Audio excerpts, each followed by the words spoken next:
Here in the United States, we're often brought up and told we don't have propaganda, that we have a hard-charging investigative press, we have this educated, skeptical, even cynical citizenry, and that if there were powerful interests trying to manage and manipulate public opinion, they would be exposed. The reality actually is just the opposite. Academics like Alex Carey and others who've spent their lifetimes looking at how propaganda works finds that it's actually in Western democracies and open societies where you need the most sophisticated sorts of propaganda. And since World War I, thanks to people like Ivy Lee and Eddie Bernays, propaganda has become a business, this business of public relations.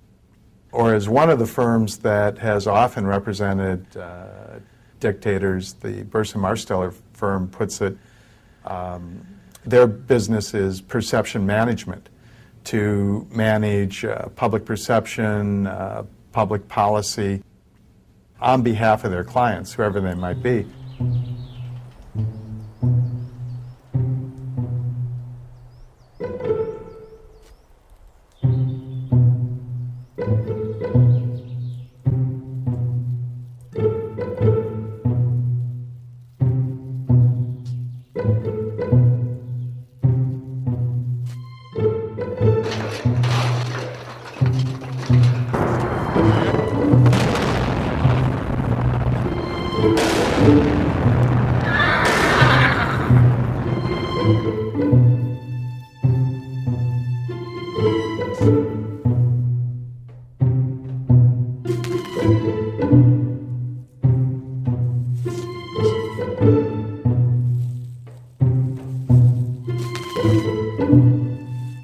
April 9th, 2003. Throngs of Iraqis spontaneously attack a statue of Saddam Hussein, the face obscured with Old Glory. Later, the stars and stripes are replaced with red, white, and black, symbolizing the transference of power from the liberators to the liberated. Defense Secretary Donald Rumsfeld describes the scenes as breathtaking. For the British Army, they are historic. BBC Radio calls them amazing, and they were, because the entire event was staged. Years after the operation, a U.S. Army report admitted that the toppling of the Saddam statue had been engineered by a psychological operations group. The document states, "Our TPT, or Tactical PSYOP team, saw the statue as a target of opportunity." A week earlier, another psychological operation laid the groundwork for what followed. The script was for a female Rambo turned damsel in distress to be rescued by U.S. armed forces. In the situation that we're talking about here with Private Lynch, as you know, on about the 23rd of March, her 507th maintenance company was ambushed. A number of the members of that maintenance company were killed, a number captured, and a number were unaccounted for, she being one of them. We waited 24 hours to get the cameras there to set up the whole thing to make this big rescue, and the SWAT team goes in to save her, and then she becomes an instant celebrity overnight. That story happened the same day that the tanks were rolling into Baghdad. That's the same day that we shelled the Palestine hotel where the independent journalists were. The same day we blew up Al Jazeera's television station.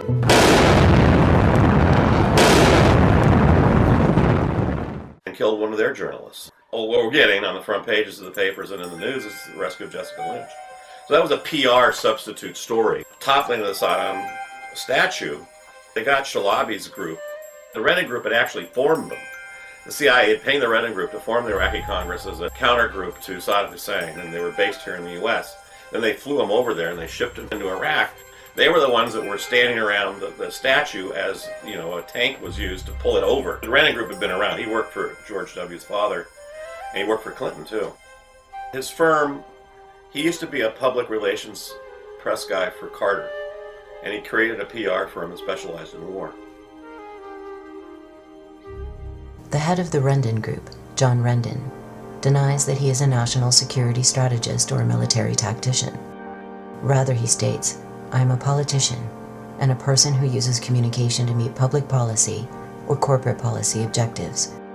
In fact, I am an information warrior and a perception manager." Following the first Gulf War, Rendon was paid $23 million by the CIA to create anti-Saddam propaganda. Following 9/11, he was charged with public relations for the U.S. bombing of Afghanistan. Rendon is far from alone. Public relations has mushroomed into a $200 billion a year industry, with PR flacks in the United States now outnumbering journalists. Propaganda has become the primary means by which the wealthy communicate with the rest of society. Whether selling a product, a political candidate, a law, or a war, seldom do the powerful deliver messages to the public before consulting their colleagues in the public relations industry. Colin Powell presents a now typical case. He didn't choose a seasoned diplomat for the position of Undersecretary of State. Instead, he chose Charlotte Beers, known in PR circles as the Queen of Madison Avenue. Her resume includes successful advertising campaigns for Head & Shoulders Dander Shampoo, Uncle Ben's Rice, and now, Uncle Sam. You see a news show, you watch 60 Minutes or a Fox program or whatever it is, you tend to give more credibility to what you're told is journalism. If an advertisement comes on, hopefully you tend to be more skeptical of that because obviously somebody put an awful lot of money into crafting this slick TV ad and airing it.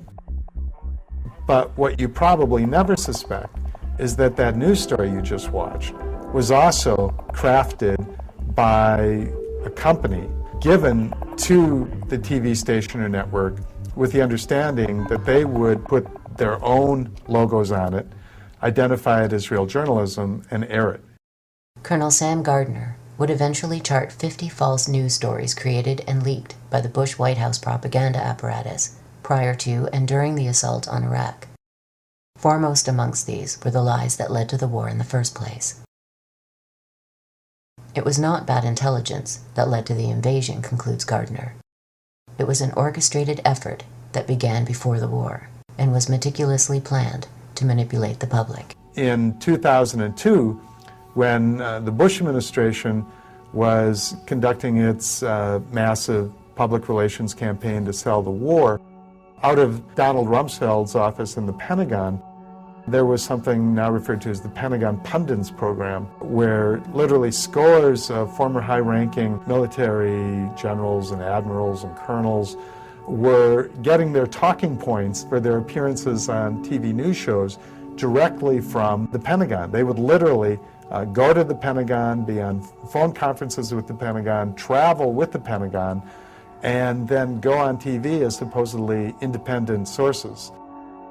Although most of them were actually being paid in the private sector because these are retired military officials by defense contractors, and many of them were actually registered lobbyists for military contractors. So there's a bit of a conflict of interest right away when your bread and butter is based on being able to sell armaments and bombs and missiles, and you're supposed to be just a patriotic ex-general giving an honest opinion of what's going on. And even though that's illegal, there's no way to really stop it. And the most powerful medium through which it occurred refuses to even report on the scandal. You've got just a massive problem, and that's where we're at. There were clear warning signs long before the age of the embed. During the assault on Serbia under President Clinton, a report emerged by the Dutch journalist Abe de Vries, revealing the presence of Psy warriors working at CNN. They derived from the 3rd Psychological Operations Battalion at Fort Bragg in North Carolina. De Vries quoted Major Thomas Collins of the U.S. Army Information Service. PSYOPs personnel, soldiers, and officers have been working in CNN's headquarters in Atlanta through our program, training with industry. They helped in the production of news.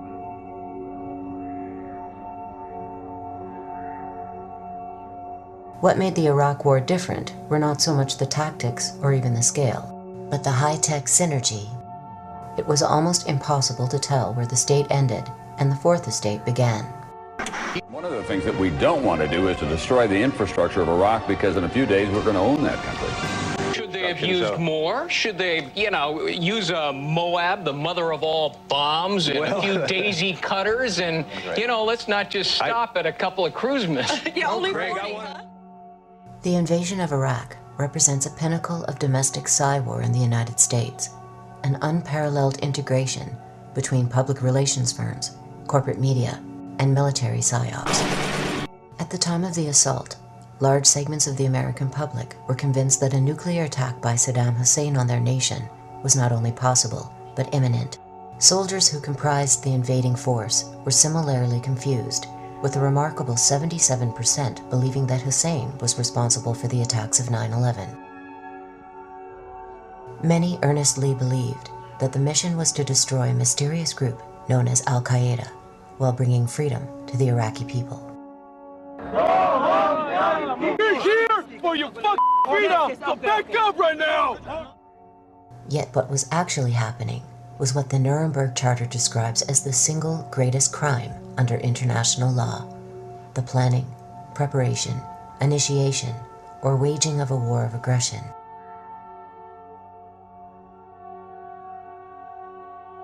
Seven years later, the results of the invasion are clear. According to The Lancet, one of Britain's most respected medical journals, approximately 600,000 Iraqis had been killed from the invasion as of 2006. By 2009, a polling agency put the number at over 1 million. 4 million Iraqis have been made refugees in their own country. Their entire society is shattered.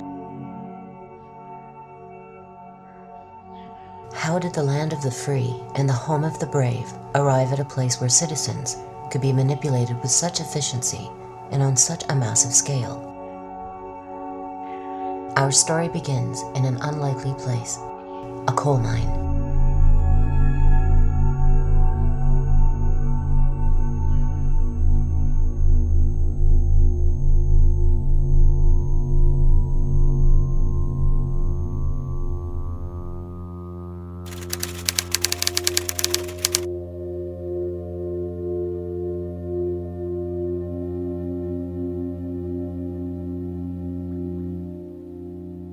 When we think of public relations, this is not an image that springs to mind. Yet it was here, at the turn of the century, in the town of Ludlow, Colorado, that PR as we know it began to take shape. From the beginning, it was steeped in class warfare. The conditions that men, women, and children worked under in 19th century America were very much like what we think of now as the conditions in the global South, in which 13, 14-hour days were not uncommon. Living conditions were often in barrack-like housing. Children worked right alongside their parents. Those were the kind of conditions, and certainly if you picture what we see in the global South today, almost slave-like conditions, you can make the comparison pretty easily.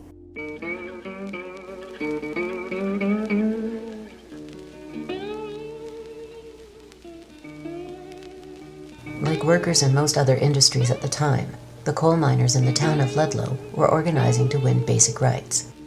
In 1914, the United Mine Workers Union called for coal companies to grant safe working conditions, tolerable wages, and compliance with state mining laws. In response, a labor organizer at Ludlow was shot to death by gunmen working for the Colorado Fuel and Iron Corporation, owned by the Rockefeller family.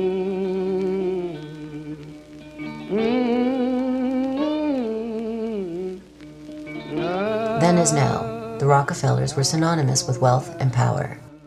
William Avery Rockefeller had made a living as a literal snake oil salesman, but his son, John Davidson, had achieved the American dream. His fortune was built by exploiting oil reserves in Mexico and the United States. John Davidson Rockefeller was America's first billionaire, but it was his son, John D. Jr., who would define the Rockefeller legacy in the 20th century. 24 hours after striking workers and their families celebrated Easter, the end came. It became known as the Ludlow Massacre. The strike went on from the fall of 1913 to the spring of 1914, and they still couldn't break the strike. The strikers were living in tent colonies set up by their union, the United Mine Workers, And in April of 1914, the National Guard, which at this time was being paid by the Rockefellers, National Guard attacked the tent colony. Men, women, children, killed many people, set the tents afire. We found the next day the bodies of 11 children and 2 women who were burned, suffocated to death in that fire. That was called the Ludlow Massacre. A brief glance at events prior to Ludlow reveals that the brutalization of workers in the United States was not an unusual occurrence. 60 years earlier, in 1847, a nationwide general strike was met with violent oppression by federal troops. Over 30 workers were killed and 100 wounded at the Battle of the Viaduct in Chicago. In 1894, federal troops killed 34 American Railway Union members, also in the Chicago area. The troops were attempting to break a strike led by Eugene Debs against the Pullman Company. In 1897, 19 unarmed coal miners were killed and 36 wounded by a posse organized by a sheriff near Latimer, Pennsylvania. Most of the workers were shot in the back while attempting to flee. The worldview of the great capitalists at the turn of the century can be summed up in the words of William Vanderbilt. In response to a suggestion that the New York Central Railroad should adjust its train schedules to accommodate the public, he replied, "The public be damned." But the relationship between the public and corporations was changing.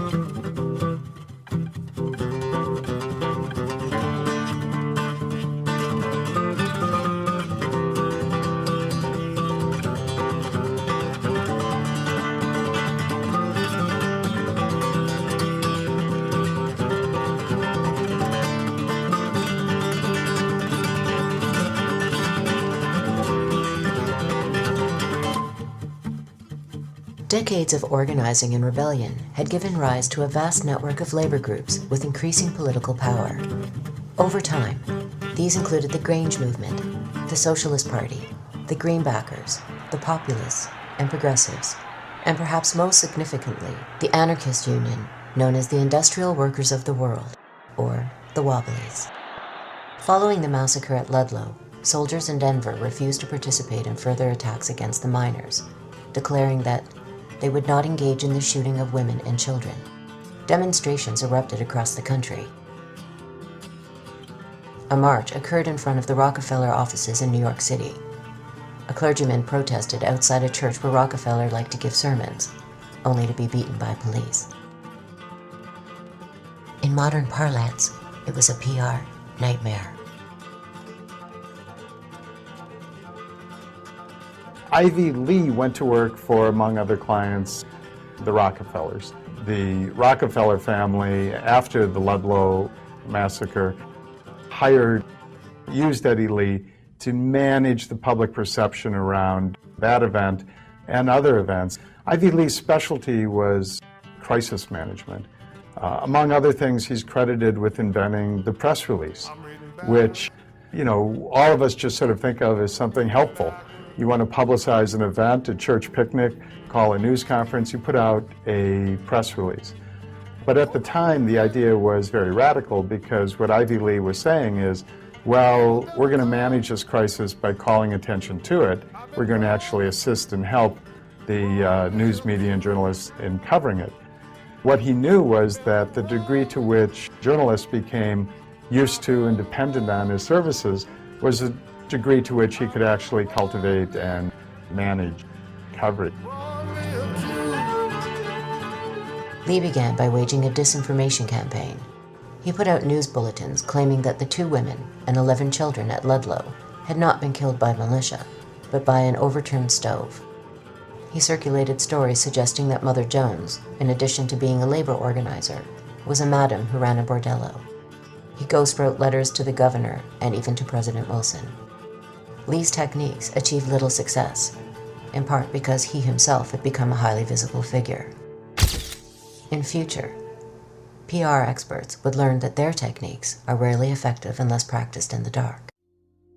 Yet one of Lee's innovations was epoch-making.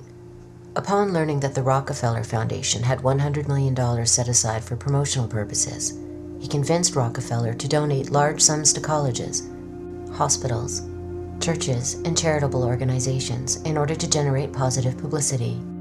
He also suggested that Rockefeller Sr. begin handing out money in public and that Jr. appear in staged photo ops at work sites. What Ivy Lee understood was that the corporation needed a makeover. Widely perceived as greedy, tyrannical institutions, corporations needed to manufacture an image of warmth and caring. This was the beginning of the public relations industry. Rockefeller didn't set up the Rockefeller Foundation until Rockefeller became very unpopular because of his labor policies. And suddenly Rockefeller needed to create a good impression. Well, it's an interesting phenomenon that the poor actually give a larger percentage of their income than the rich. I think the rich feel that they're doing more because, giving $100,000 seems like a substantial kind of donation, and it doesn't matter that they have 100 million. They still think, well, they've done quite a lot. So it's partly a result of this distortion of economic values, and it's partly a result of being cheap. People don't want to give away their wealth, Ted Turner said, because they're afraid their status in the Forbes 400 is going to go down that little bit. So they give it away when it's prudent or when it's beneficial, when they can get some displayed benefit out of it, or when it can give them access to a different sort of social class or a different group that they want to be part of. But they have a more functional view of their wealth rather than a strictly charitable view.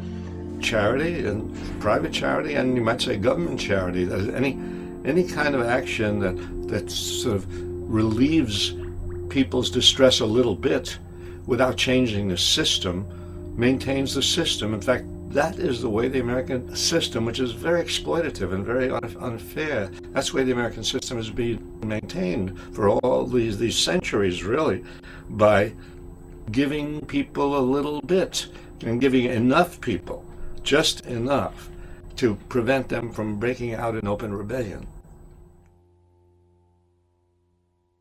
Today, one of the largest PR firms in the world specializes in the art of crisis management. Burson Marsteller holds offices in 35 countries and has served clients as varied as cigarette maker Philip Morris, chemical giant Union Carbide, and the Monsanto Corporation, a company specializing in genetic engineering and other life sciences. Like the Rendon Group, Burson Marsteller is bipartisan to the core. Its worldwide president and chief executive, Mark Penn, served as Hillary Clinton's key political advisor during the 2008 election.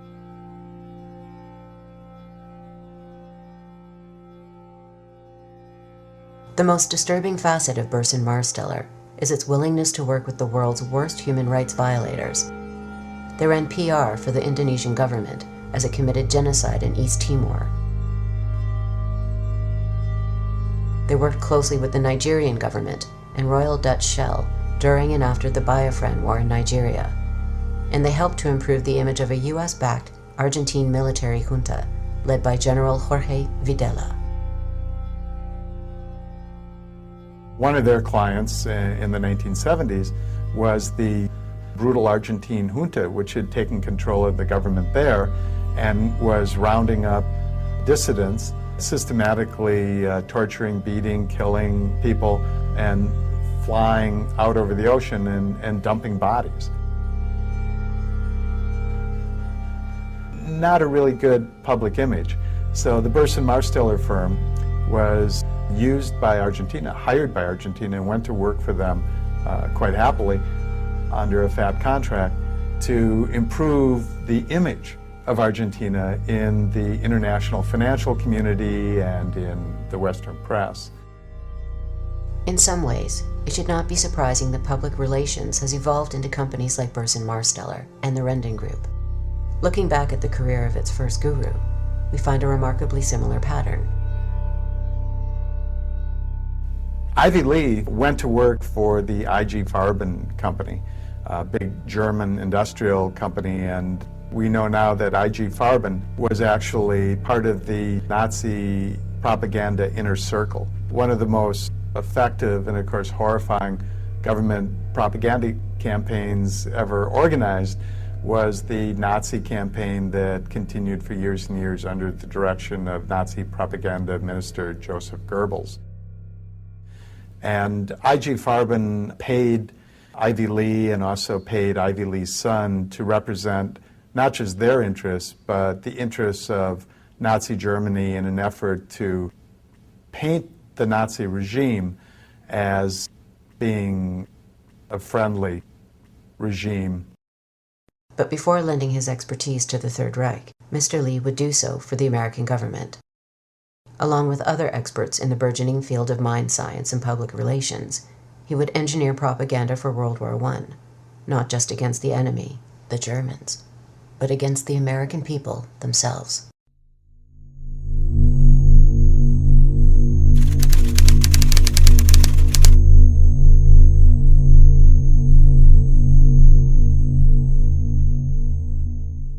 We often talk about the propaganda being relatively recent, but of course it isn't.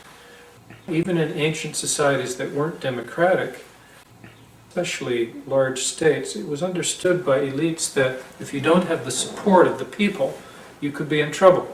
And so a fair bit of attention was actually given to legitimizing military adventures. I'm remembering here a passage from an old Chinese text, I think it's Han Fei, so it would be about 2,300 years ago, where the author of the book says, in general, and I'm quoting now, in general, war is a thing that the people despise. Therefore, when a young man is to be sent off to war, his wife, his parents, his family should gather around him and say to him, conquer, or let me never see you again. And this is a very powerful sense of, well, first of all, the violence done to that young man, but also of the sense that war is disgusting to most people, and it is often not in their best interest, and therefore one needs all kinds of songs and dances. And in this case, threatening the young man essentially with dispossession. You can't return to your family, you can't return home, you'll be disgraced, honor, security, everything is being played upon her. And it continues. So yeah, national security is one of the most powerful notions in modern times. To swindle, I think, people to do things that are not in their best interest, and to support massive military complexes that are not in anybody's interest, but that are like cancers feeding on society frequently. Propaganda and persuasion have been around for centuries, eons, but propaganda in its modern sense can be traced to the 15th and 16th century when the Catholic Church was in a tough competition with the Protestants over how to articulate a religious vision for the world. And the reason that I mention this is that it shows that propaganda is about mindset, it's about ideology, it's about worldview, how people see things, as distinct from an individual policy or whether you happen to like this candidate or that candidate. So that's where the word came from, for propagating the faith. And that's the way the word was used up until the early 20th century. And then what emerged, particularly with World War I, was the application of this propagating the faith to refer to international affairs, to refer to what a national government would do, a national security policy.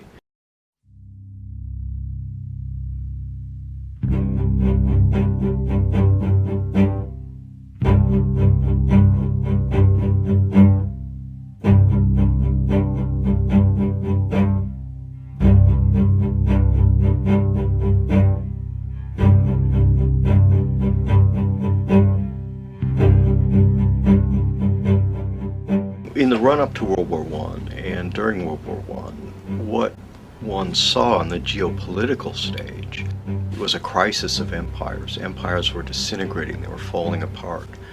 The British Empire seemed extremely strong at that time, and yet nevertheless was in a downward phase. It couldn't afford to support its own army, for example.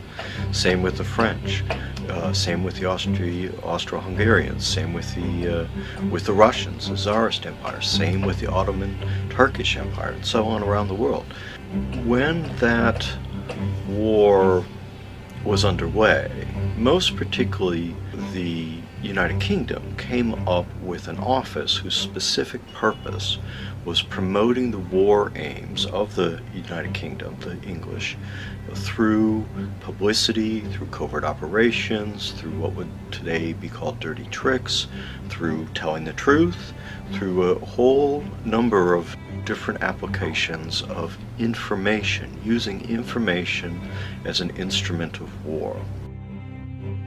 And from the get-go, from the very beginning, it was both aimed at the enemy and aimed at the home population. The Creel Commission was the American variant of it. Woodrow Wilson came into office in 1916 with the slogan, "Peace without victory."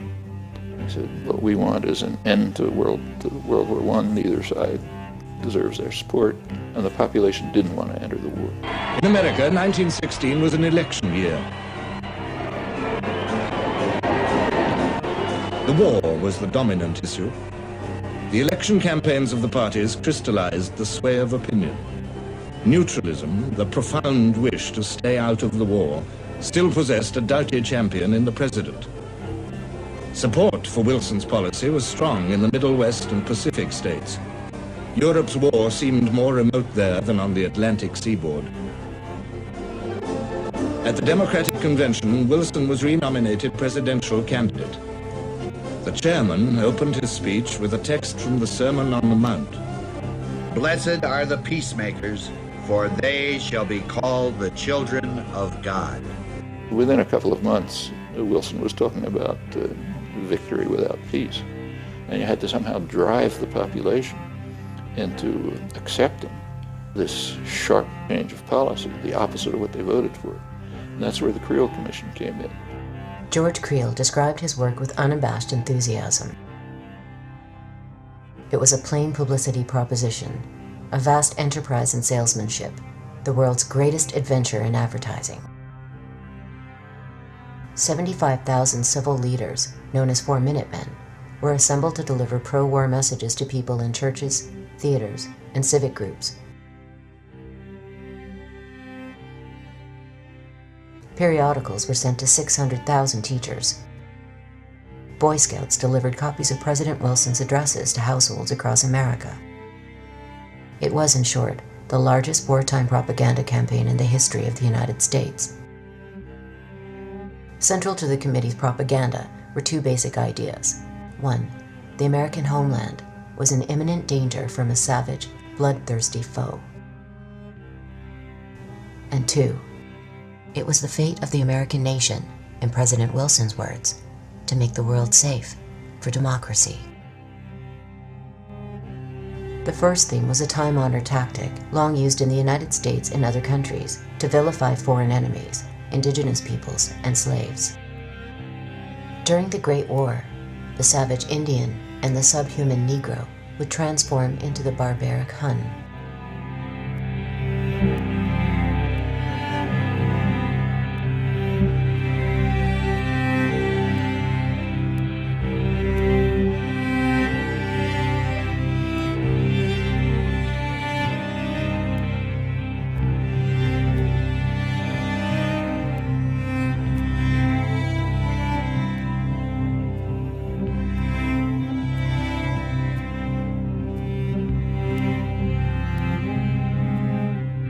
The caricature of the bloodthirsty Hun was bolstered by a series of fake news reports leaked by the new propaganda industry and disseminated to the public. Among them, the babies in Belgium had had their hands cut off, were being impaled on bayonets, and in one case, nailed to a door. That a Canadian had been crucified by German soldiers, and that dead bodies were being boiled down in so-called corpse factories to be used for ammunitions and pig food. In a foreshadowing of the Freedom Fries incident, sauerkraut was renamed Liberty Cabbage. False atrocity stories would become a staple for nations in wartime throughout the 20th century. The recent example occurred prior to the first Gulf War. While I was there, I saw the Iraqi soldiers come into the hospital with guns. They took the babies out of the incubators, and left the children to die on the cold floor. As it turns out, the massacre of babes never occurred. The young girl was actually a member of the Kuwaiti royal family and had been coached by the public relations firm Hill and Knowlton to give persuasive false testimony. Kids in incubators, and they were thrown out of the incubators so that Kuwait could be systematically dismantled.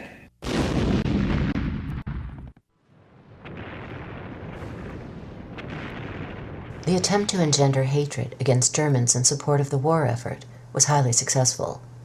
But there was another, equally important aspect to the domestic propaganda campaign. If every adventure story needs a villain, it also needs a hero.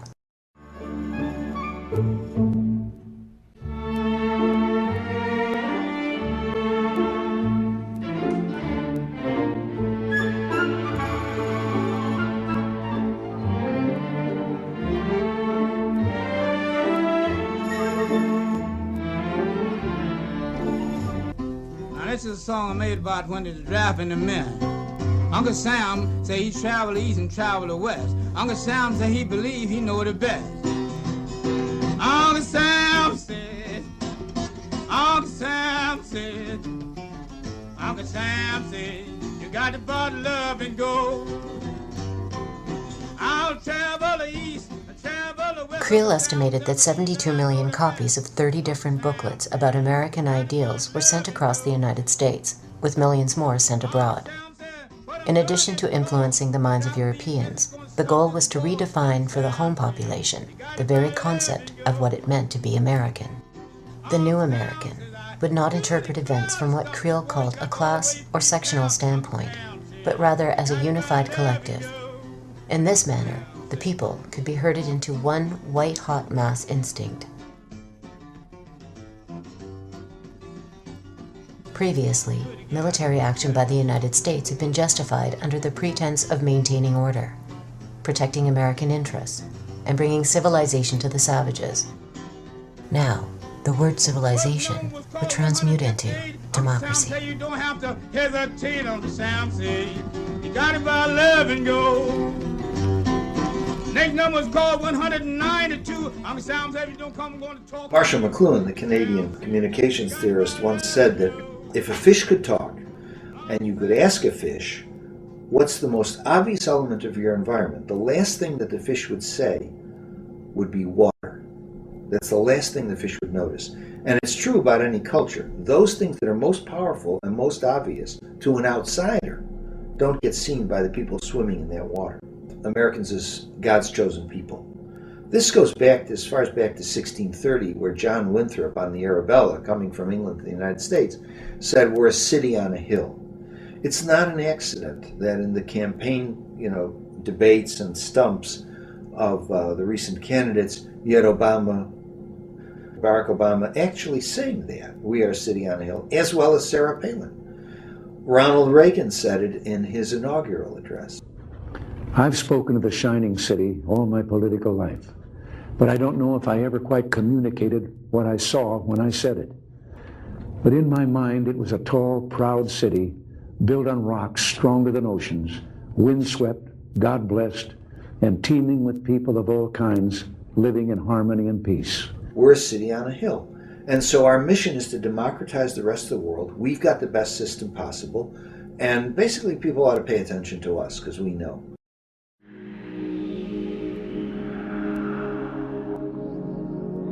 The idea of a particular state cast as savior of the world would be taken to new heights in the United States. But it wasn't an American invention. The savior motif was used as a justification for virtually every imperial intervention during the colonial era. French leaders spoke of a civilizing mission in their new colonies. British leaders spoke of bringing progress and civilized government to India.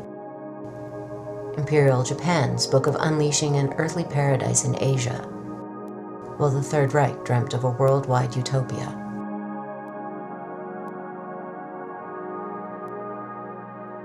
A decade before World War I, Mark Twain stated that my kind of loyalty was loyalty to one's country, not to its institutions or its office holders.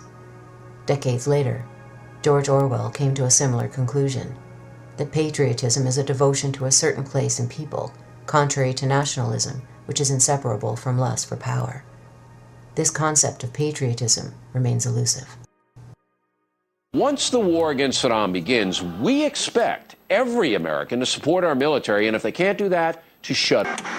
Equating super patriotism with militarism, military endeavor, military achievements, military struggles and victories, that's all supposedly a special manifestation of super patriotism.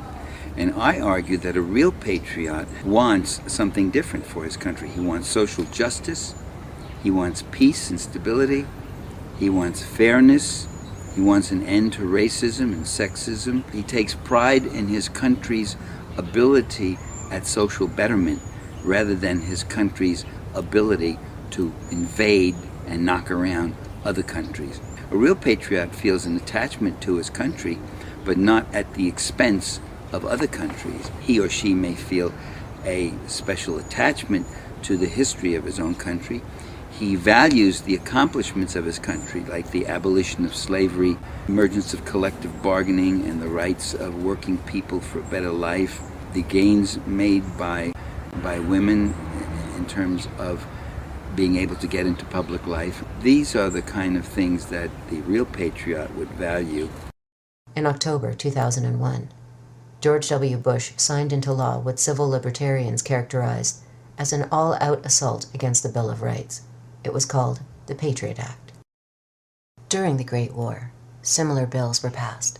The Espionage Act of 1917 and the Sedition Act, passed a year later, authorized huge fines and lengthy prison terms for anyone who obstructed the military draft or encouraged what was termed disloyalty to the state. The sweeping legislation was quickly put into effect. And first on the list were the Wobblies.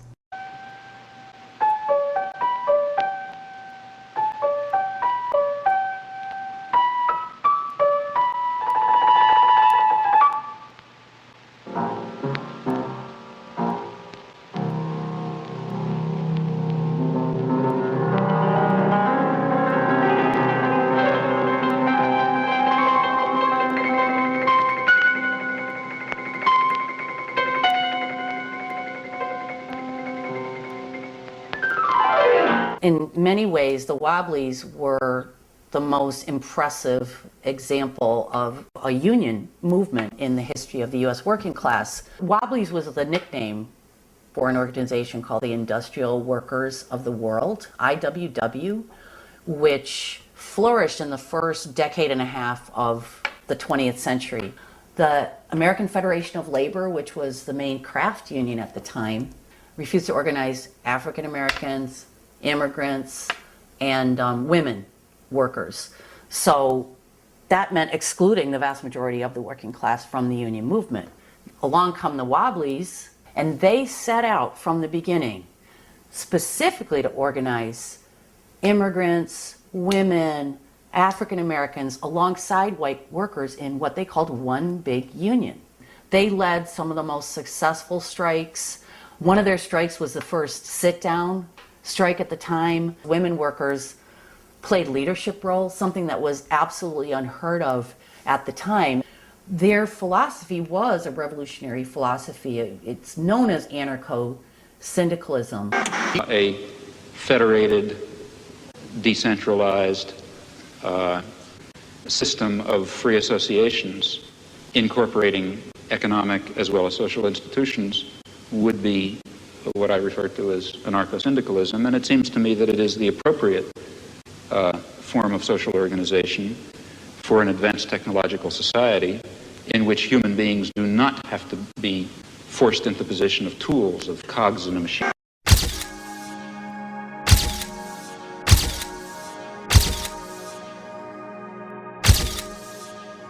On September 5th, 1917, federal agents raided offices of the Wobblies across the nation, leading to arrests for the offense of causing insubordination, disloyalty, and refusal of duty in the military and naval forces.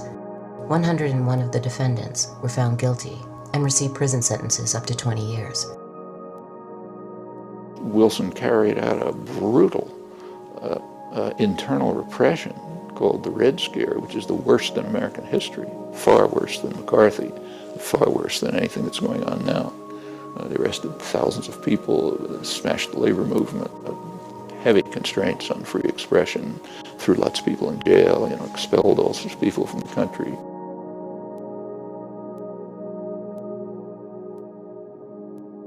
Yet what had started as a hunt against radicals soon spread to every corner of American society. Patriots were encouraged to inform on friends and neighbors who spoke out against the war, while surveillance increased dramatically, not only by the military, but by seemingly benign institutions like the postal system. The state flourishes in time of war. The state grows stronger in time of war. The state accumulates power. The military is enhanced. The forces of repression are enhanced. War is an opportunity for the government to grow in power. By the time the war ended, the total number of deaths had reached approximately 9.7 million soldiers, with millions more suffering life-changing injuries and severe post-traumatic stress. To what end was not clear. The massive bloodshed had not made the world safe for freedom and democracy. What it had done was produce enormous fortunes for a handful of corporations and banks, while leaving the worldwide labor movement in disarray. If the Great War had been a test of the Constitution and the concept of balancing the powers by each other, it failed. The United States Supreme Court, established in Schenck versus United States and Abrams versus United States, that the federal government could suspend constitutional rights when the nation faced, quote, a clear and present danger. Randolph Bourne, speaking of the Great War as a whole, responded preemptively with a now famous dictum. War, he said, is the health of the state.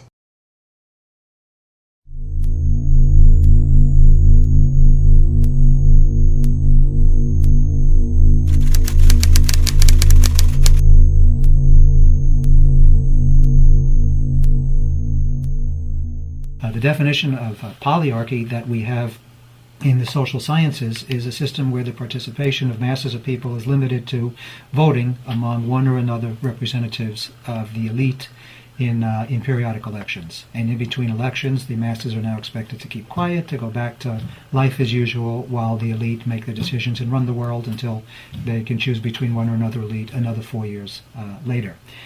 So really, polyarchy is a system of elite rule, and a system of elite rule which is a little more soft-core than the type of elite rule that we would see under a military dictatorship, for instance. But what we see is that under a polyarchy, the basic socioeconomic system does not change. It does not become democratized. Wealth is not redistributed downward. You don't see a more equitable redistribution of wealth and resources. So that's the key. Socioeconomic dictatorship and free elections. That's the prescription for polyarchy. Participatory democracy would see not only more participation of people in the running of their daily affairs, but it would see a democratization of the economy, a democratization of social relations. In the 20th century, you can't really talk openly about rule by the rich. That doesn't sound nice. The devices that have been developed, propaganda devices, are ruled by the more competent, the technocratic elite, the responsible people, the educated sectors. There's a huge literature on this, but maybe the primary source for the 20th century is the leading public intellectual of the 20th century in the United States, Walter Lippmann, highly respected commentator on public affairs, also a theorist of democracy. During World War I, people who later emerged as sort of the founding fathers of modern communication research, modern communication applications, mass media applications. Quite a number of them had worked as propagandists during World War I, often as relatively young people who were shaping their own ideas at the time. One of them was Walter Lippmann, and Lippmann has emerged really to this day as a leading intellectual light of a particular way of looking at society. Today, Walter Lippmann is known as the Dean of American Journalism. Yet during the Great War, he had been chief leaflet writer and editor of a U.S. propaganda unit. He also served as secretary of the Inquiry, a quasi-intelligence agency. Before dealing with Lippmann's contributions to political theory, we first have to understand the forms of democracy that have characterized the United States and other Western nations since the age of the Great Revolutions. A leap forward from the age of monarchy, the new nation-states would nevertheless preserve the concept that wealthy elites had the right to rule over the mass of the population. Well, it's done me a sight of good coming forward in time like this, to see how wonderful things have turned out. But I wish I could take you back with me, back in time, back those 200 years when we were starting as a nation. I wish you could have seen this country then.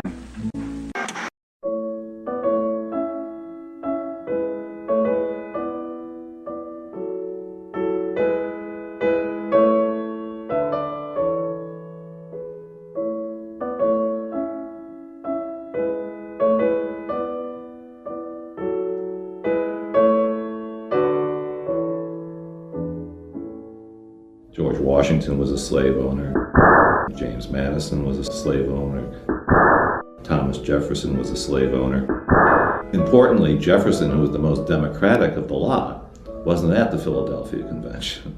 He was ambassador to France, and he picked up a lot of radical ideas from the French Revolution, which didn't exactly endear him to people like Alexander Hamilton.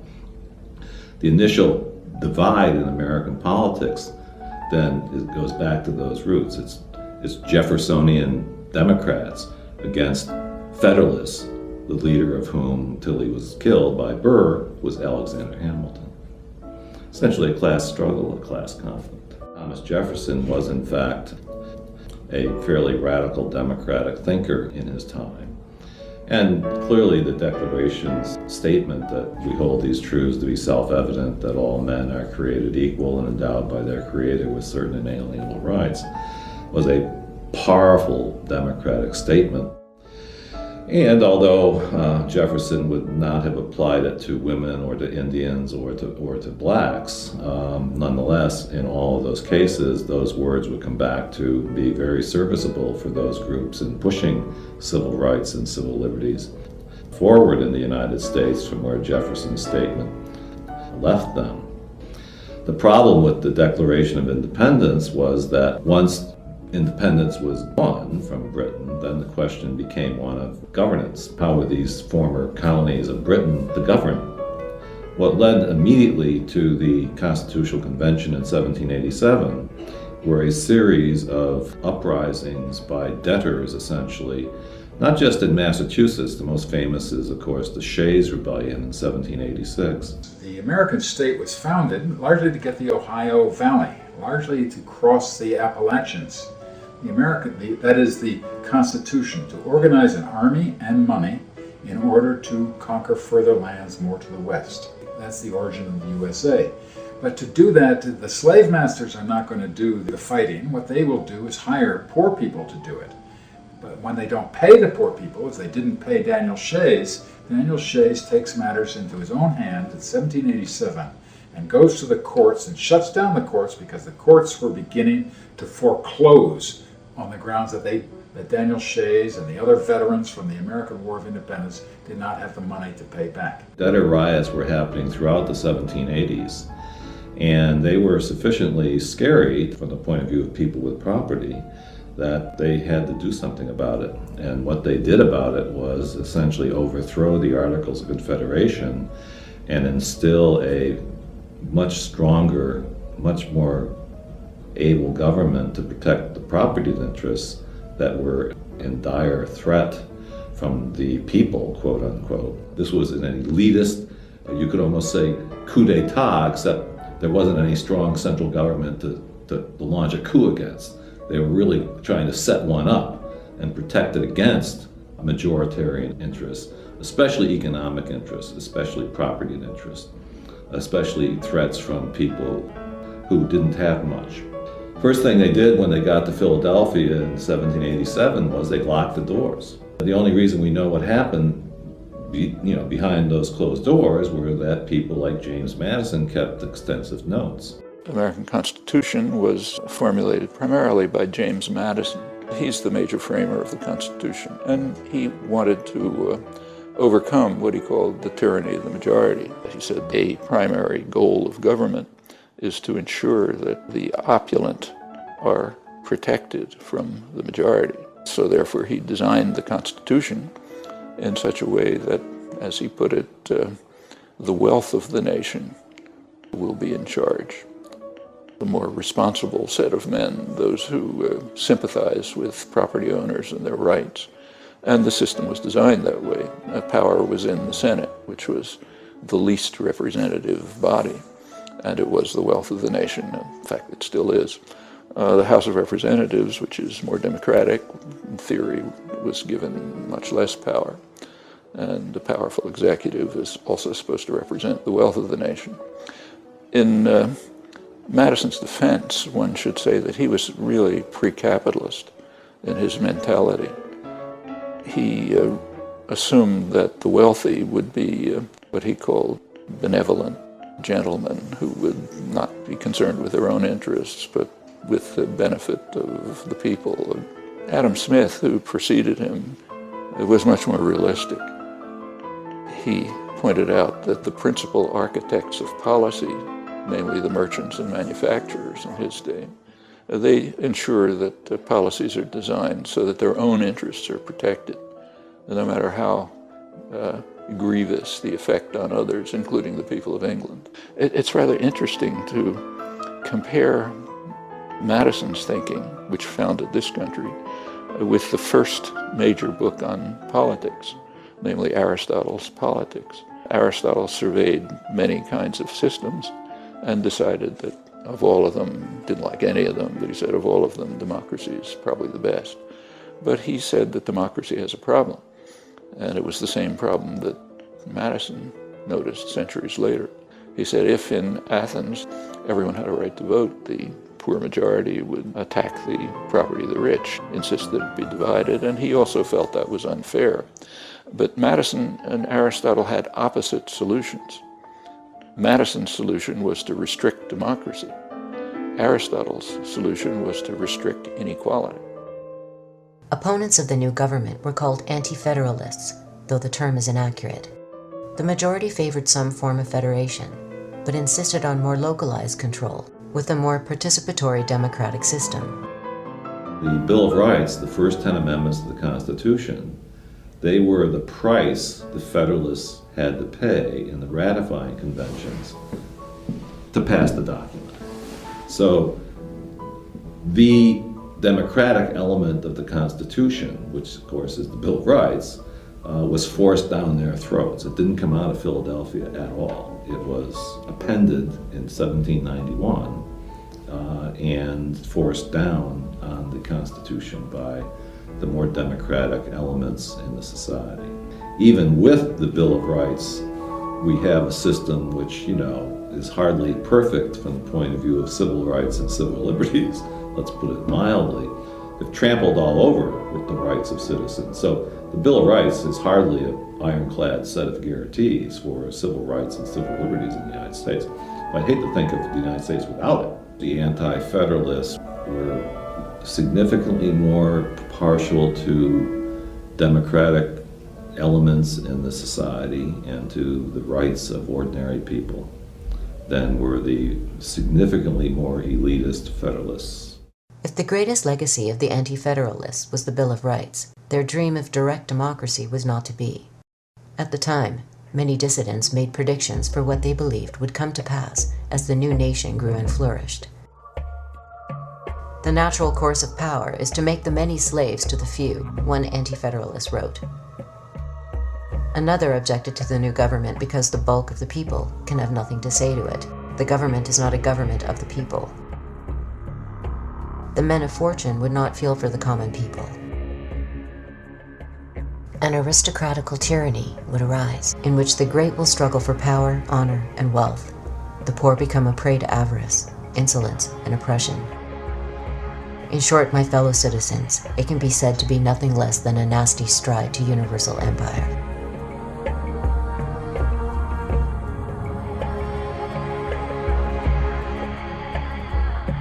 A significant model for both the Federalists and American anti-federalists were the Iroquois, who had created a highly sophisticated and democratic federation of self-governing units.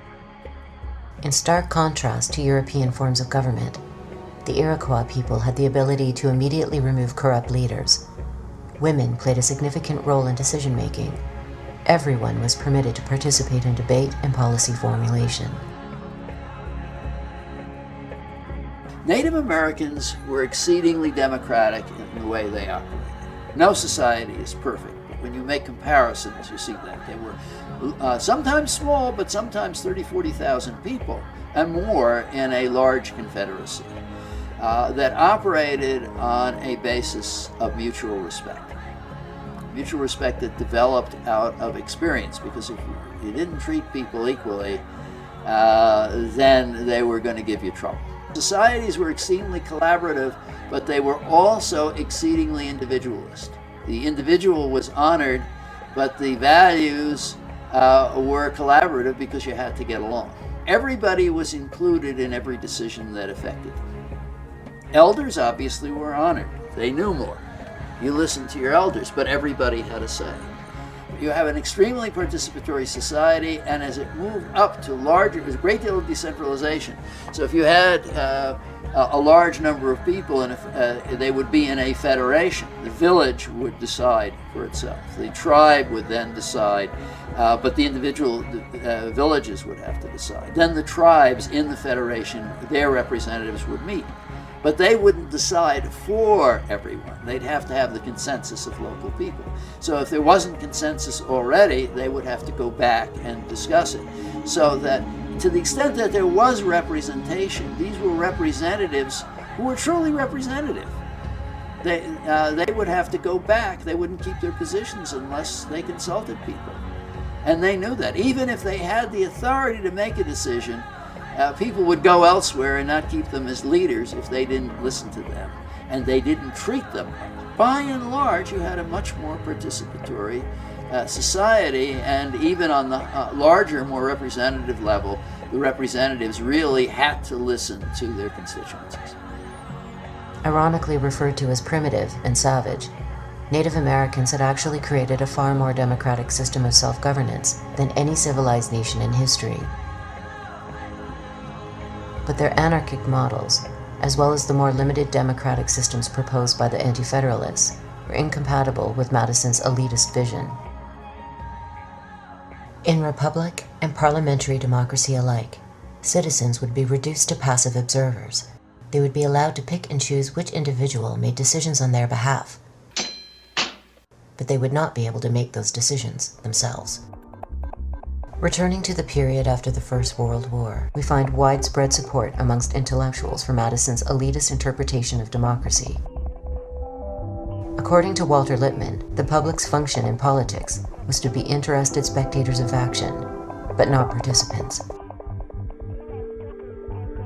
Yet Lippmann perceived a problem. New technologies in communication and transportation had awakened millions of disenfranchised people to a new world outside their towns and cities, while traditional economic, political, and social structures remained in place. Something had to change. But rather than advocate structural changes in society's institutions, Lippmann suggested that propaganda readjust the public mind. In his essays on democracy in the 1920s, which are incidentally called progressive essays on democracy, he was a Wilson, Roosevelt, Kennedy liberal in the American sense. He says that the majority are simply incompetent. They are ignorant and meddlesome outsiders, in his view. That's the majority of the population. And to allow them to participate in decision-making would be a complete disaster.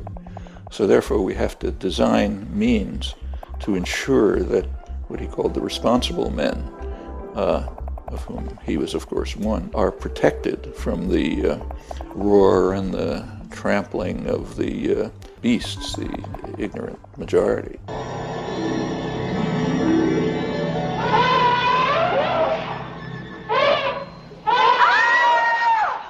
And he devised a number of methods. Lippmann called it the manufacture of consent. We have to manufacture the consent of the ignorant and meddlesome outsiders. mass of the population, and the huge public relations industry was developed at the same time. They are the people who manage and control the marketing exercises that are called elections in the United States. They are marketing exercises, and they're well aware of it. Apparently we have all been wrong. It is pronounced California. Ladies and gentlemen, the governor of the great state of California, Arnold Schwarzenegger.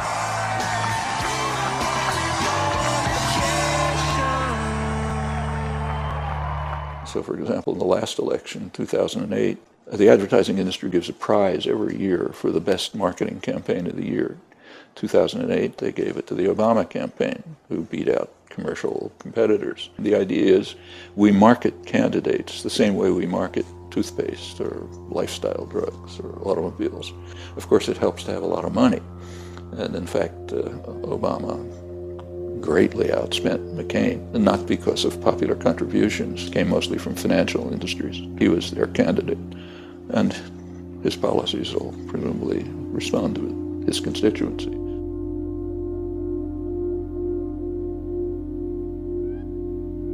Prominent intellectuals continue to argue that the world's complexity makes democracy impossible. A recent cover story in Time magazine claimed that democracy is in the worst interest of national goals. The modern world is too complex to allow the man or woman in the street to interfere in its management. A man who surely would have agreed was Edward Bernays. Like Lippmann, Bernays served as a propagandist on the Creel Committee, and like Lippmann, he went on to refashion wartime propaganda for peacetime aims. In his classic text Propaganda, Bernays suggested that elites regiment the public mind every bit as much as an army regiments their bodies. Bernays considered mass mind control so crucial that it constituted, in his words, the very essence of the democratic process. Bernays' opportunity to shine arose when a crisis threatened not only the profits of major corporations, but the entire capitalist system. The solution, as theorized by business leaders, would lead to social breakdown, environmental catastrophe, and further alienation between the American people and their government. It would also lead to wealth on a scale never before imagined.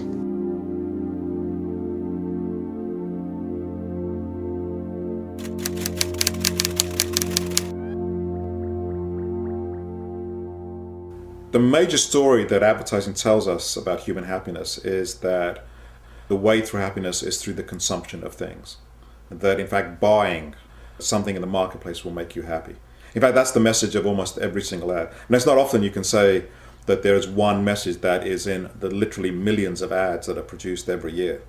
But I think that is the message. The message of advertising as a whole is that it's better to buy than not to buy. That in fact the way to become, and that you will be happier as a result of buying than not buying. And I think that idea, in fact, I think is the major force for global social change, over the last 50 years.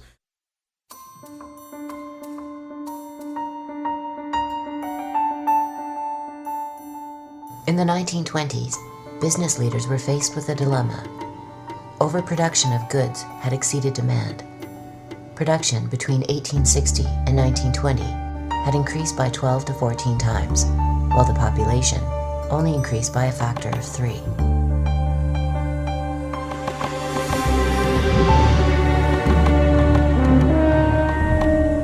There were several ways of solving the problem.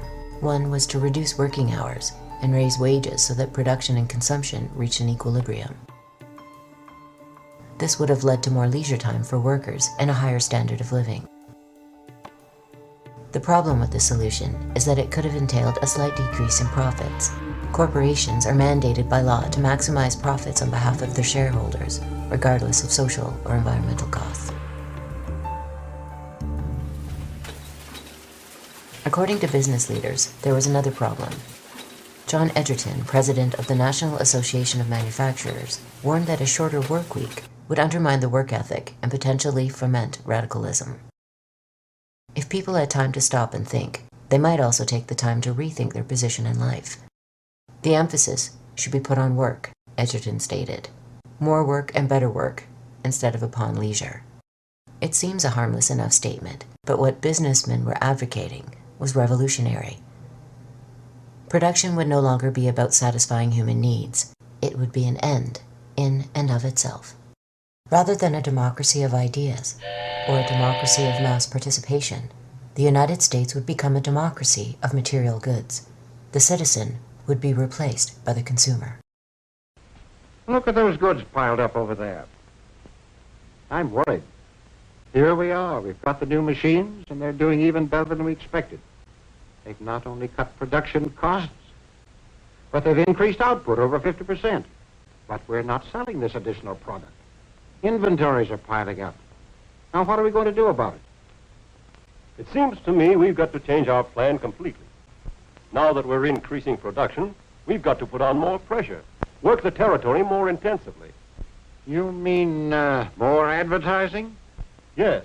The problem of capitalism is the problem of consumption. And the problem is that after your basic needs have been met, there is no real need for consumption. And so you have to convince people that, in fact, their identities are based upon the consumption of objects for which there is no material need. That's the problem that comes from the expansion of the market. If you look at advertising, it's a very interesting history. In the first period of advertising, we can say right up until about the 1920s, advertising talked about goods themselves. They talked about how they were made, what they did, how well they lasted, etc. It really is a discourse about objects, about what goods did. However, starting around 1920, that changes. And from that period on, advertising doesn't really talk about goods themselves. They talk about the relationship of goods to our needs. At the center of the new strategy was Edward Bernays. If Walter Lippmann had concerned himself with an overarching analysis of mass media and democracy, Bernays would devote most of his energies to propaganda on behalf of the corporation. His uncle, Sigmund Freud, would serve as his muse. Rather than focus on the intrinsic worth of a particular product, Bernays suggested a strategy where products became linked with the unconscious desires of the public. In this manner, there would be virtually no limits to either production or consumption. Freud's nephew was a man by the name of Bernays, and he's regarded as the father of modern public relations, particularly in the United States. His contribution, if you want to call it that, was to take propaganda techniques that had been developed for military, psychological warfare, national security type issues during World War I, and apply them in a systematic way to commercial issues. One of his best known efforts had to do with encouraging women, to smoke. He would stage beauty pageants, he would stage what would today be called photo ops and that sort of thing, in which smoking by women was portrayed as women's liberation, was portrayed as a way to be free and empowered, is getting addicted to nicotine. The audience, the market, in Bernays' mind, had a clear desire to be free, to be stronger, to be more self-empowered. So women clearly wanted these things. Along comes Bernays in the tobacco industry and says, here is how to have it.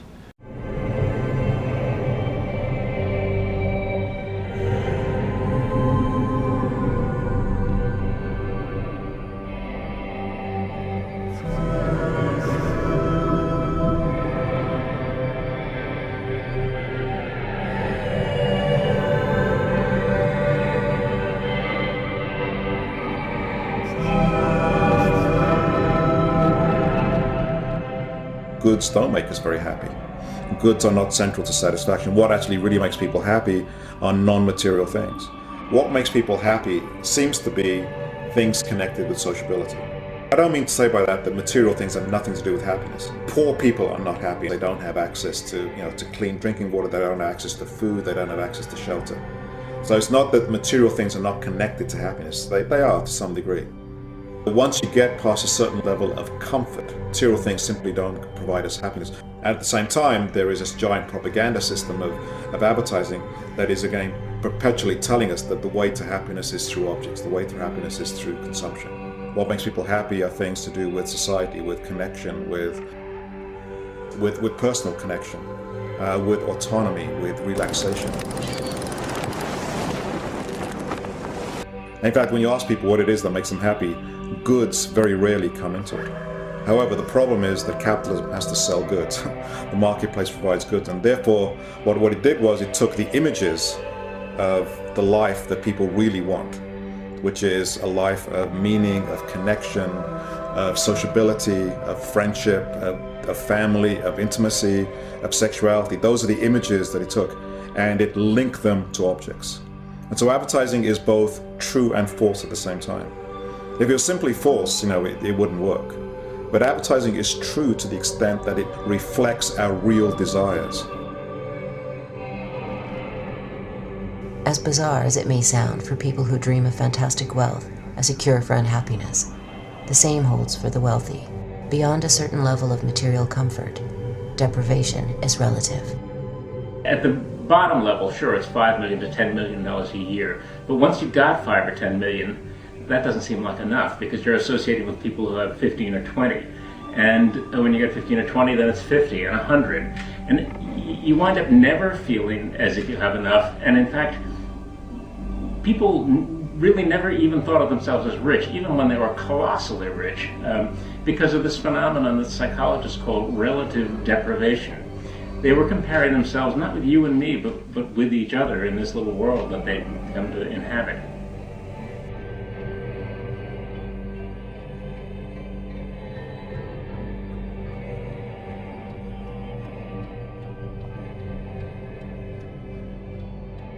In his book The Status Seekers, Vance Packard uses the phrase merchants of discontent to describe a deliberate strategy by advertisers of targeting the less affluent with status symbol messages. For someone with little chance of changing their social conditions in life, consumerism offers a quick fix that allows people to feel as though they are climbing the social hierarchy, when in fact they are standing still. The strategy was particularly evident in mid-century automobile advertising. Studies found that people who lived in housing developments were more likely to park their cars outside of the garage than those who could afford more expensive homes. A typical example is this advertisement from Plymouth. It reads, "We're not wealthy, we just look it." The American way of life would be characterized by a myth which would seem to make political activism unnecessary. In the new democracy of material goods, there were an infinite number of possessions to be purchased by rich and poor alike. There was no need to change institutions because the system was already perfect. It was called the American Dream, and happiness was just one possession away. Our young adults, and the shopping centers are built in their image. Selling to young adults demands a new kind of marketing.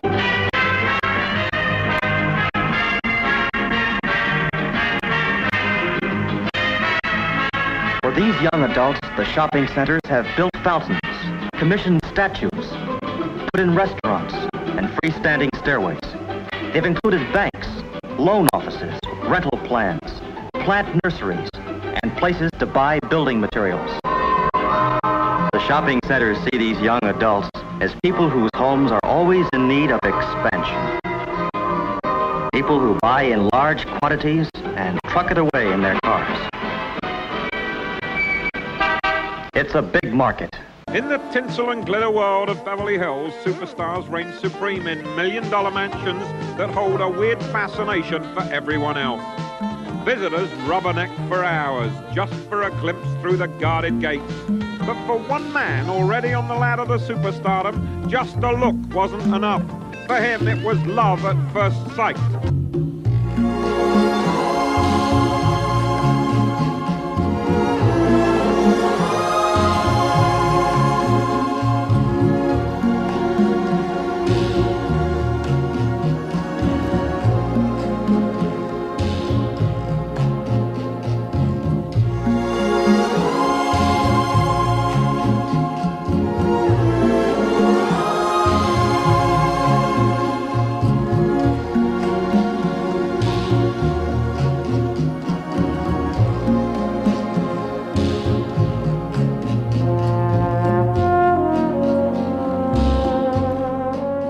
We just had, at the time of this filming, it was just a few days ago, there was an incident at a Walmart in Long Island the day after Thanksgiving where basically people were lining up for a sale 5 in the morning, and one of the workers there was crushed to death, was actually trampled to death by these shoppers. And when the ambulance arrived or whatever it was to take the poor guy to the morgue or the hospital or wherever they're going to take, they didn't want to get out of the way. They said, we've been waiting here for 5 in the morning. I'm not leaving. So that would be the consumer society at its finest. And oddly enough, exactly to the day 5 years ago, on that day, day after Thanksgiving, the same thing happened at a Walmart in Orlando. It was not a worker, it was a woman who was shopping there.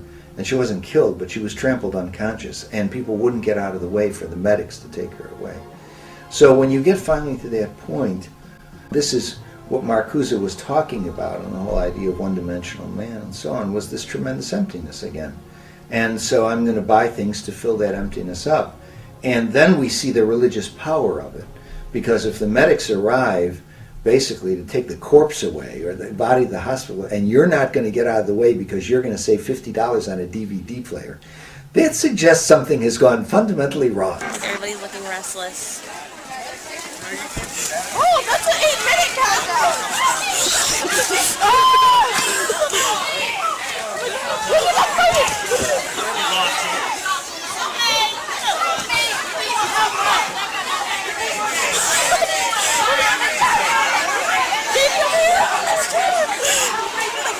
Bitch, I'll slap you in the face. What is going on? I think there's not much difference between assuaging your anxiety by buying things and investing in the American dream. They seem to go hand in hand. The American dream is a story about how society works. The American dream says that if you work hard, you will succeed.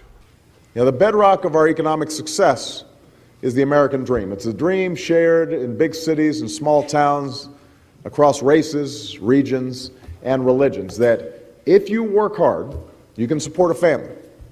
That if you get sick, there will be health care that you can afford. That you can retire. That you can retire with the dignity and security and respect that you've earned. That your children can get a good education and young people can go to college even if they don't come from a wealthy family. And so he says we might start off with different positions. There are people who are rich and there are people who are poor, and they're born into different kind of contexts, but the playing field is level. That's the dream. That's the dream of, pulling yourself up by your own bootstraps. The problem with that is actually at odds with how social mobility works. Social mobility actually is much more based upon class and upon the resources that you have available to you into which you're born. Hi, I'm Paris Hilton, and you're here for the fit on MySpace. Let's go check out my shoe closet first. So, welcome to my shoe closet. As you can tell, I really love shoes. Part of those are material resources, and part of those are also cultural resources as well. There are class structures that keep people mostly in their places. There are some slight exceptions to this where there's movement between, one rung and another, but the level of social mobility is remarkably low in the society. And then the American dream is punctuated by these very visible examples in the media that show us people who are poor who are now rich.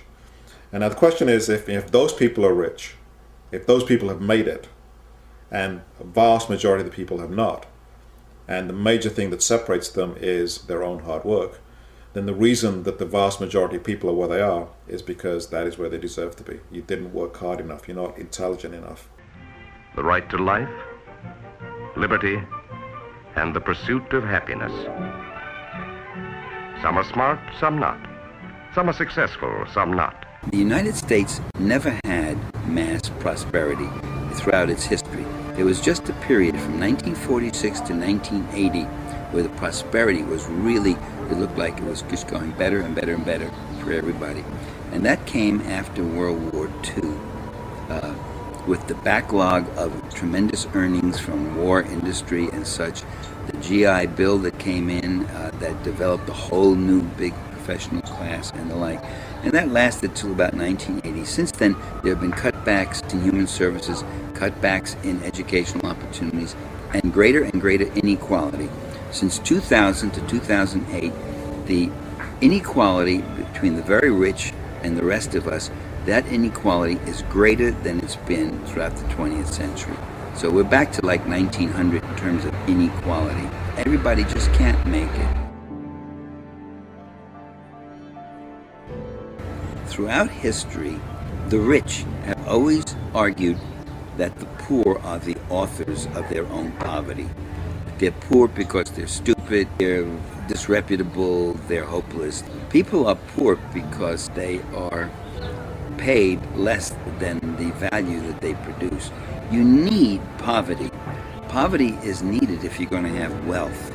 The only way a rich slaveholder, a Roman senator, or antebellum plantation owner in the South, the only way they can live in this fabulously luxurious mode is by having slaves who work from the crack of dawn down into the night. That's expropriation. That's creating the poverty of the slave or the serf or the worker so that the slaveholder or the lord, the feudal lord, or the plutocrat, the capitalist, can really accumulate wealth.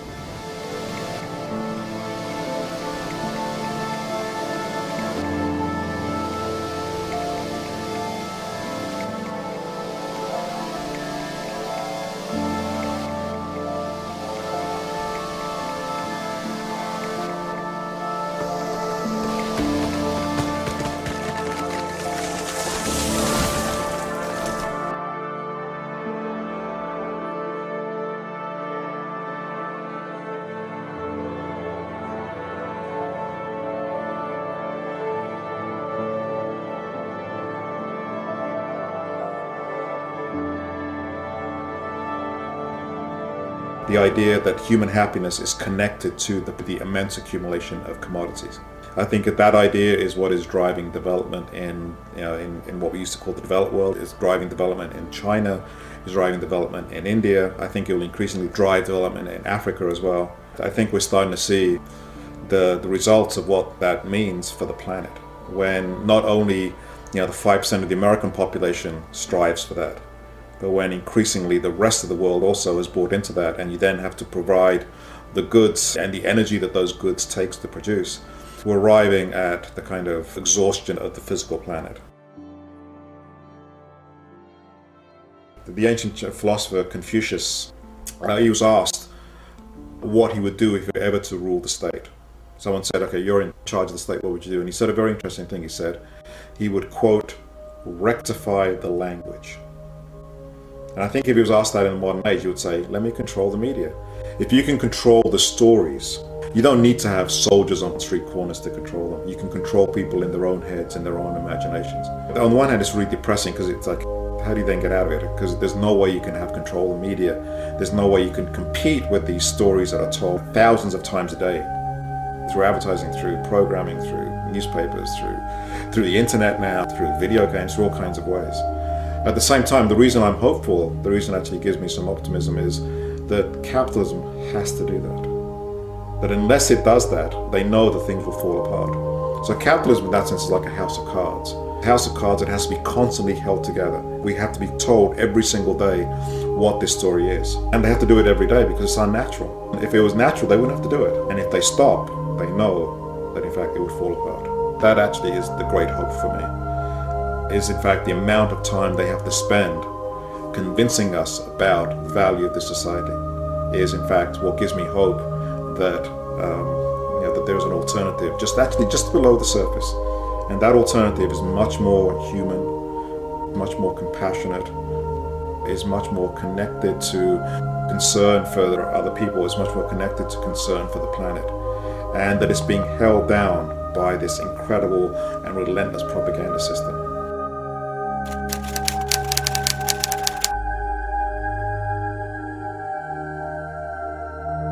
If a decision is made by a centralized authority, it's going to represent the interests of the particular group in power.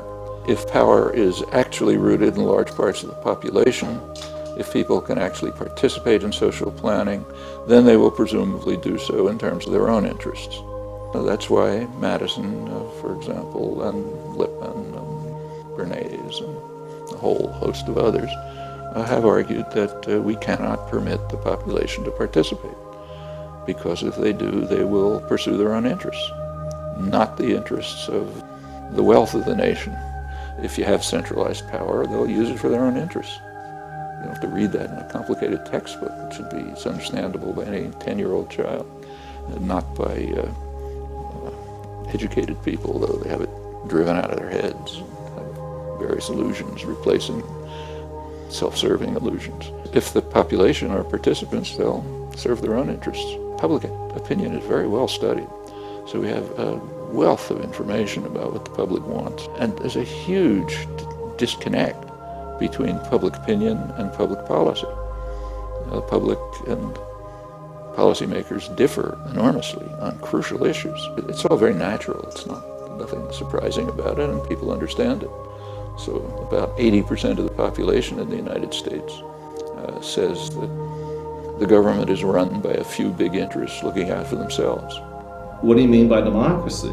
If you mean by democracy a system that accepts that the relative distribution of power and influence and wealth and income in the society is sacrosanct.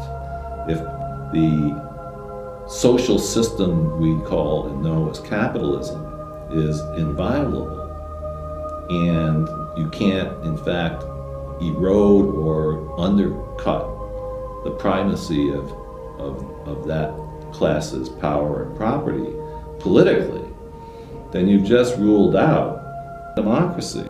The founders had a very clear idea that in order for political power to be democratic and to be equal, economic power also had to be democratic and equal. Okay? And that was the last thing they wanted. So they saw clearly that behind political democracy was economic democracy. Behind political equality was economic equality. And they did everything they could to block it. The claims of mind control are based on a belief that human beings are powerless or relatively powerless when they become the targets of psychological operations and propaganda. Media control, yeah, it has an impact on public opinion, without a doubt. It has an impact on the assumptions that people bring to trying to figure out what to do in their lives. It's powerful, but it's not the same as mind control.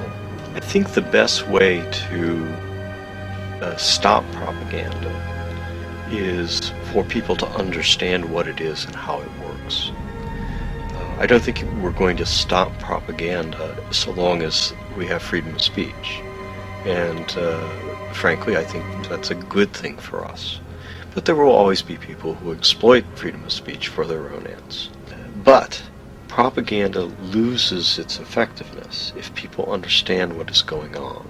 A very important thing that can be done to reduce the power of propaganda is to force the players to the surface, so that where you have campaigns, political campaigns, product campaigns, cultural campaigns that are organized by big propaganda agencies, public relations agencies, then part of the task for people who are observing this going on is to make this public, make it understood that what's appearing on the front page of the Washington Post, for example, really is a propaganda or public relations campaign that's coming from a particular faction of society who are paying for it, and that they have names.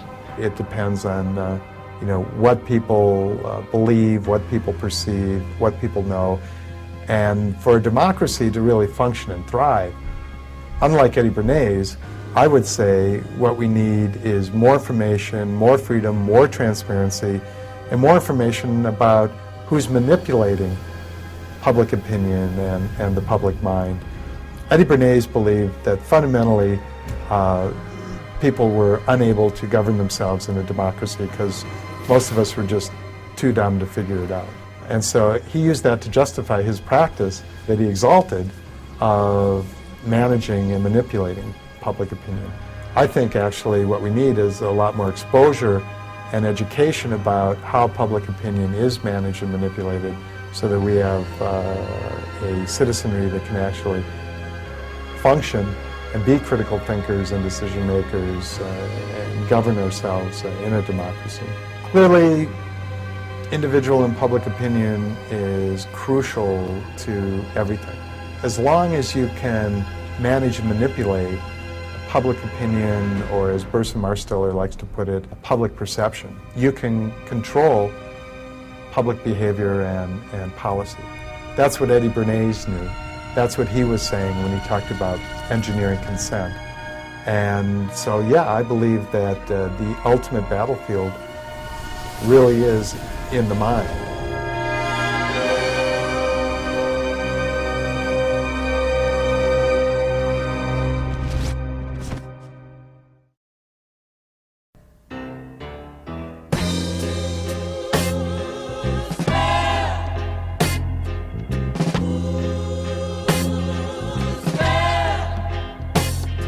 I put a spell on you.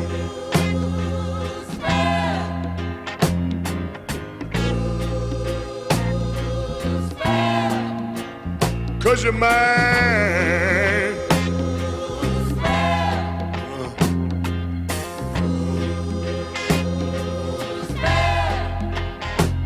Stop the things you do.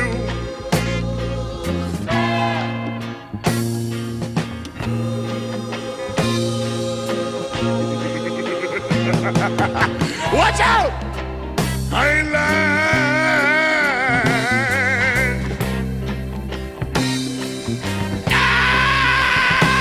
I can't stand. Woo! No running around. I can't stand. I can't stand no putting me down. Spell on you.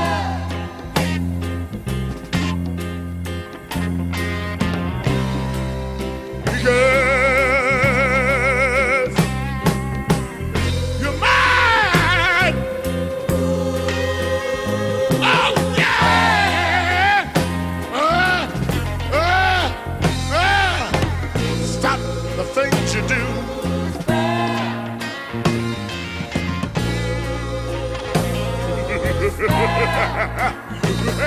Watch out!